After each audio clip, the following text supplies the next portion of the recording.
While most of our image editing is done in an RGB color space, luminosity masks are grayscale. To get the gray tones in your mask to align with the color tones in your RGB images, there are some color preferences you should set. If you don't, it's not a big deal. The mask tones just won't perfectly match with the image tones. If you're a previous TK-Panel user, then you've probably already watched this chapter before and have your gray and RGB spaces matched. RAW files don't have a color space assigned to them until you open them in Photoshop. When you do that, the RAW file is converted to a different file type for editing, such as a JPEG, a TIFF, or a PSD, and a color space is assigned at that time. For RGB imaging, there are 3 color spaces commonly used: sRGB, Adobe RGB 1998, and ProPhoto RGB. sRGB, or Standard RGB, is the smallest color space and is the color space used on the internet. Adobe RGB is a larger color space containing many more colors than sRGB. ProPhoto RGB is the largest color space of the 3 and the only color space that can encompass all the colors that could be recorded in a RAW file. Whatever color space you choose to edit in, your RAW image software is the first place where you assign it. In Lightroom on a PC, you go to Edit, Preferences, External Editing, and on a Mac you go to Lightroom Preferences, External Editing. And there you choose the color space and bit depth you want your RAW files to open with. I use ProPhoto RGB and 16-bit bit depth, and I'll explain why in a minute. If you use Camera Raw, you can click the settings at the bottom of the window to select the color space and the bit depth. The color space you set in Lightroom or Camera Raw for external editing should also be your working RGB space in Photoshop. In Photoshop, for each RGB color space, there is a gray space that has a matching tone curve, but it's necessary to manually set them to match. To do this, go to Edit, Color Settings. Select the RGB color space that matches the setting you selected in Lightroom, Camera Raw, or whatever other RAW software you might use. In my case, like I said, that's ProPhoto RGB. The matching gray space for ProPhoto RGB is Gray Gamma 1.8. If you're using Adobe RGB 1998, then the matching gray space is Gray Gamma 2.2.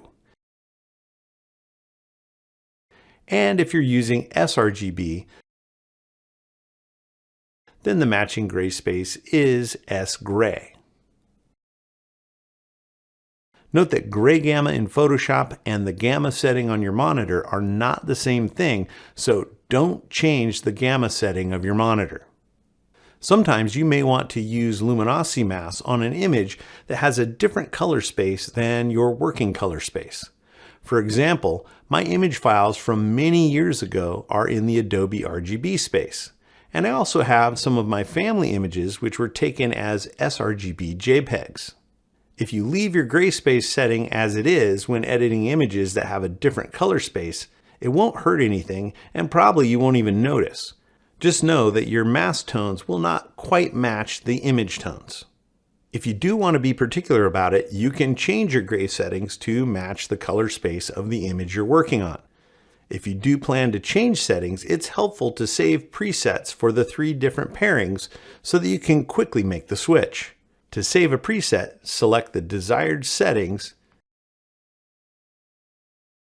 and then click Save, and then enter a name that indicates what those settings are and click Save. If you do switch your gray settings, don't forget to switch them back when you're done. Now let's talk about how to know if you want your working color space to be sRGB, Adobe RGB, or ProPhoto RGB. Arguments can be made for working in any one of these color spaces depending on what you do with your images.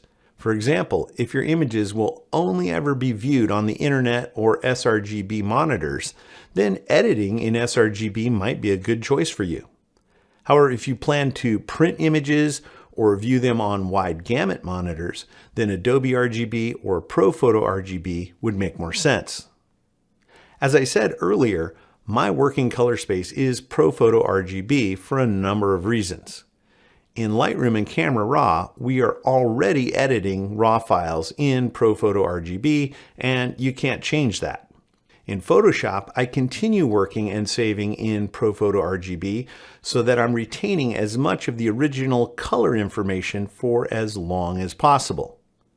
Some of the ways that I output my images already make use of the expanded colors in ProPhoto RGB, and monitor and printer color capabilities continue to improve. So using ProPhoto RGB could allow me to achieve even better colors in print and on screen in the future. I only downgrade to a smaller color space when it's dictated by the output.